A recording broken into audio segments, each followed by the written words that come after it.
El cuerpo en estado de danza, hemos dicho, no se remite a una actividad. Es, como indica el concepto, un estado del cuerpo al que se llega por medio de una actividad determinada. Se coloca en un estado del cuerpo. La actividad no es en sí lo que determina la danza, sino el estado al cual se llega por dicha actividad. Por tanto, es menester que la ciencia observe, detecte, mida y haga análisis en torno a las condiciones de ese estado. La neurocientífica Fernanda Pérez-Gay, que tiene un doctorado en neurociencia en la Universidad McGill de Montreal, con ayuda del doctor Pancho Gómez Montt, reflexionan en torno a este fenómeno.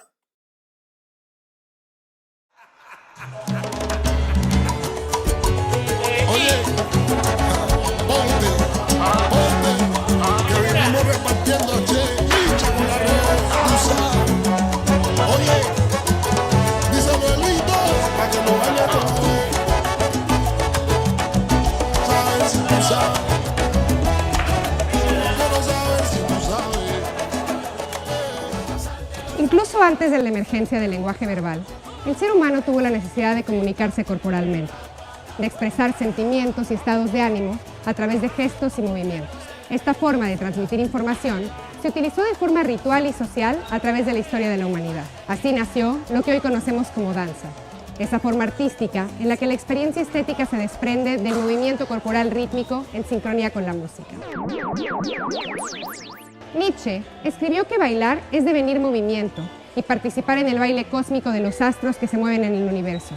Y por ello es acción, acto sagrado, por el que logramos traspasar lo real. Independientemente de la enorme variedad de estilos dancísticos, la danza es una forma de expresión, de liberación de energía o de realización de un impulso para aquel que la practica. Para quien la observa, la danza es un espectáculo visual montado en el cuerpo humano, basado en la admiración de las innumerables posibilidades de nuestros músculos y articulaciones. ¿Cómo es que nuestro cerebro coordina los precisos patrones de movimiento que permiten ejecutar una pieza de danza? La neurociencia cognitiva se ha acercado al mundo de la danza explorando los cambios de estructura y función que suceden tras entrenarse como bailarín, y también al observar la actividad cerebral mientras realizamos movimientos rítmicos u observamos a otros danzar. Tanto el arte como el cerebro funcionan a la base de conexiones. Una sinapsis es el espacio de conexión entre dos neuronas, y la magia de la danza sucede en los espacios de conexión entre un coreógrafo, un intérprete y un espectador. Yo soy Fernanda Pérez-Gay, soy doctora en neurociencias y en este episodio de Sinapsis hablaremos sobre las bases cerebrales de la danza, ese arte cuyo instrumento es el cuerpo en movimiento.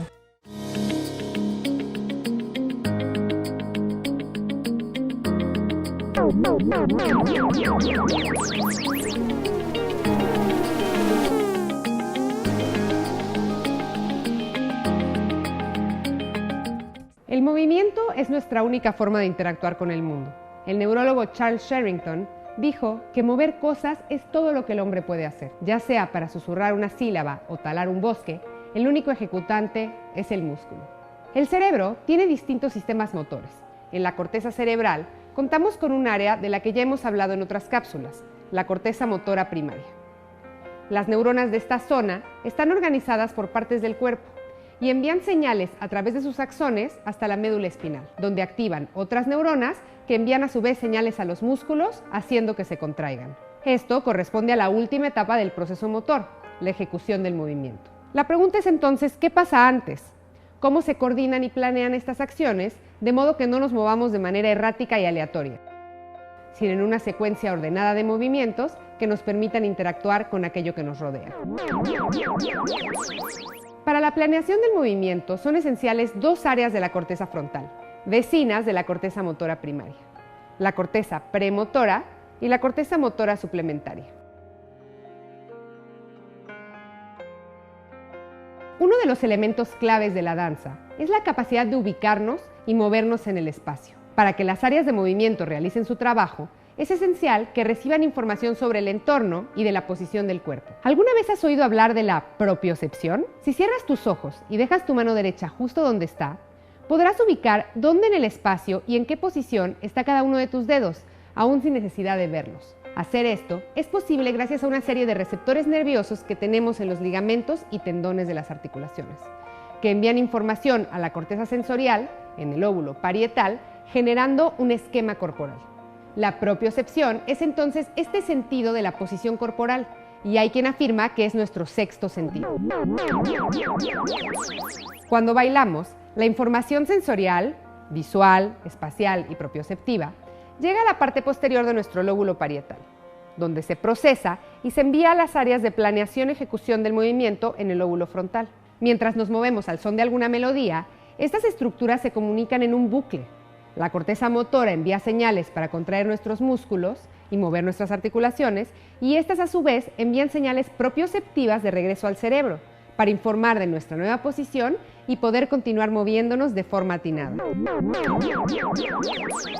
Además de estas estructuras, existen otros sistemas que regulan la actividad de la corteza motora. El cerebelo, ubicado en la parte de atrás del cerebro, recibe información tanto de las cortezas motoras como de los órganos de propiocepción y también del oído interno, que se encarga del balance y el equilibrio. Esto permite al cerebelo integrar toda esta información para coordinar movimientos complejos, prediciendo y corrigiendo posibles errores de ejecución. Recapitulemos. Bailar implica conciencia espacial, sentido de la posición corporal, balance, coordinación y métrica. Pero, ¿qué diferencia la danza de una serie de movimientos complejos, como la gimnasia o la natación? Para bailar, se vuelve esencial aquello que caracteriza la práctica artística: la intención y expresión emocional, que depende, como ya hemos hablado, de la interacción de estas redes motoras con el sistema emocional de nuestro cerebro, el sistema límbico. Recientemente se han realizado investigaciones de la estructura y función cerebral en los bailarines. Quédate con nosotros en Sinapsis para conocerlos y descubrir los secretos neuronales que permiten a los profesionales de la danza participar en el baile cósmico de los astros.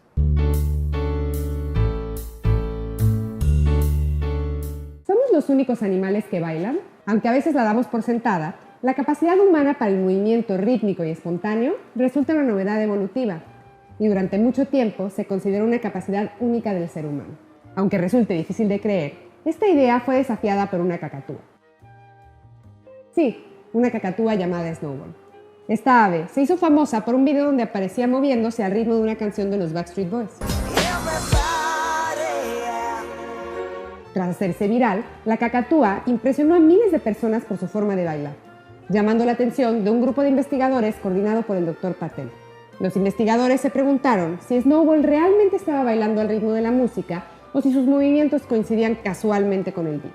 Para averiguarlo, llevaron al ave al laboratorio, donde le pusieron 11 versiones de la canción con diferentes ritmos e incluso cambiaron de melodías. Sorprendidos, constataron que Snowball aceleraba o ralentizaba sus movimientos con la música, iniciaba su movimiento espontáneamente y utilizaba diversas partes del cuerpo para bailar, concluyendo que este pájaro era el primer bailarín no humano. Tras este descubrimiento, encontraron que otras 14 especies de pericos también cumplían con los criterios de movimientos espontáneos, diversos y rítmicos. Es claro que el desarrollo cultural del ser humano ha convertido a la danza en una forma artística que va mucho más allá de los rebotes rítmicos de los pericos. Como los humanos, los pericos son capaces de cierto grado de imitación y de aprendizaje vocal, y además también forman vínculos sociales sólidos. Considerando estas similitudes, los investigadores que examinaron Snowball postulan que la evolución del cerebro dancístico está íntimamente relacionada con la del cerebro lingüístico. Basados en la imitación, la representación y usados como forma de comunicación social, la danza y el lenguaje verbal tienen mucho más de lo que creemos en común.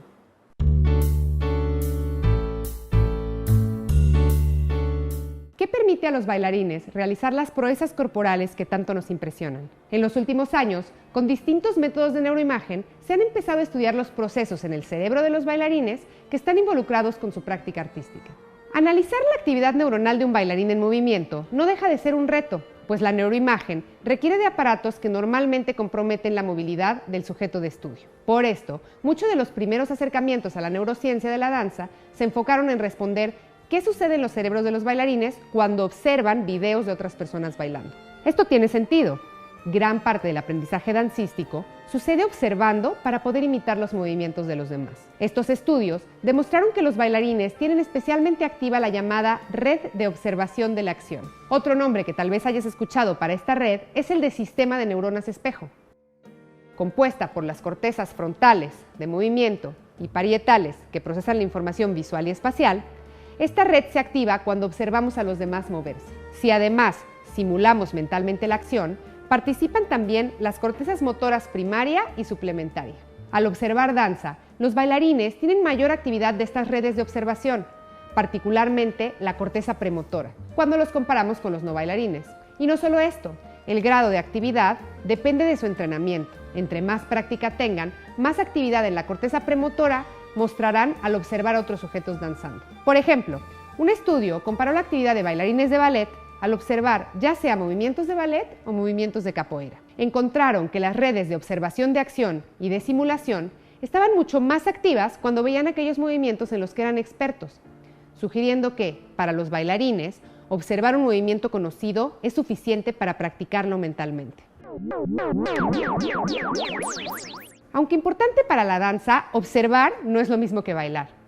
Es posible también medir la actividad cerebral de los bailarines mientras realizan algunas tareas de danza simplificadas, como mover las piernas al ritmo de la música o jugar un videojuego de baile.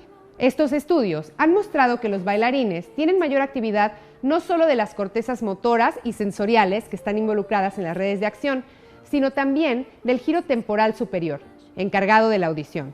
Al igual que los músicos, los bailarines tienen mayor capacidad de integrar la información auditiva con los patrones de movimiento, algo esencial para poder sincronizarnos con la música, reaccionar a cambios de ritmo y melodía. Como en el caso de la música, el aprendizaje de la danza genera cambios en las redes del cerebro, gracias a la neuroplasticidad. Un artículo publicado el año pasado reportó que, tanto en adultos jóvenes como en adultos mayores, el entrenamiento en capacidades de movimiento relacionadas con la danza cambiaba la función cerebral, mostrando que nunca es tarde para aprender un nuevo estilo de danza y así estimular las múltiples redes neuronales involucradas en esta actividad artística. Con el desarrollo de nuevas tecnologías de la neurociencia, nos acercamos cada vez más a poder medir la actividad del cerebro en movimiento. Usando dispositivos portátiles de electroencefalograma y sensores en las articulaciones, ya se están realizando los primeros experimentos que se acercan a la danza de una forma más natural, midiendo la actividad cerebral y muscular de los bailarines en su verdadero rango de movimiento. Para los amantes del cerebro y la danza, los resultados de estas investigaciones se anuncian prometedores.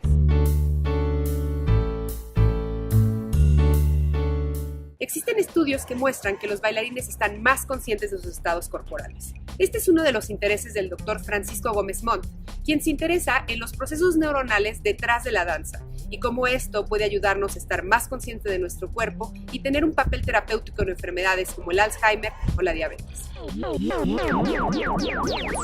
Las bailarinas saben desde siempre que el cuerpo piensa, que no nada más es el cerebro, de manera tal de que estamos hablando de una cognición encarnada y en activo.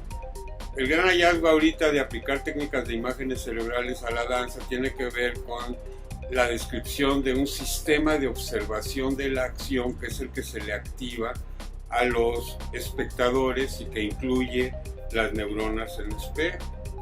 Otro descubrimiento muy importante es la descripción de las ínsulas, que son estructuras de la corteza cerebral que integran información interoceptiva también con información de la mismidad de uno, de su imagen de uno ante uno mismo. Sería esto, según estas nuevas teorías del Dr. Tsakiris y de su grupo que incluye a Julia Christensen y a Mariana von Mohr, esta idea de que las ínsulas cerebrales son fundamentales y se ha documentado que tanto las bailarinas como los músicos, sobre todo las bailarinas, tienen capacidades interoceptivas, es decir, de percepción de su estado hormonal y del estado de sus vísceras muy privilegiadas. Por otra parte, la doctora Christensen está documentando la importancia de las artes en general para el desarrollo de los individuos y está planteando también una posibilidad antiadictiva de las actividades relacionadas con el arte, también muy vinculado con las ínsulas cerebrales. la pregunta que nos hacemos es ¿qué te da ver un buen ballet más allá de un Häagen-Dazs o de una experiencia sexual?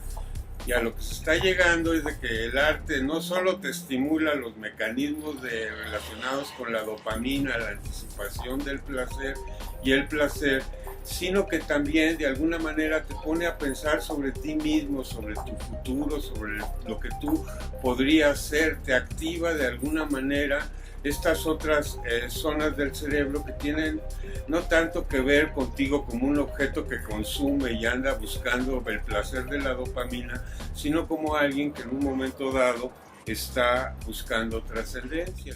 El mejor resumen de todo esto nos lo da Fernando Pessoa, que ha sido muy importante de los 6 coloquios de neurodanza que se han organizado en México de un año para acá.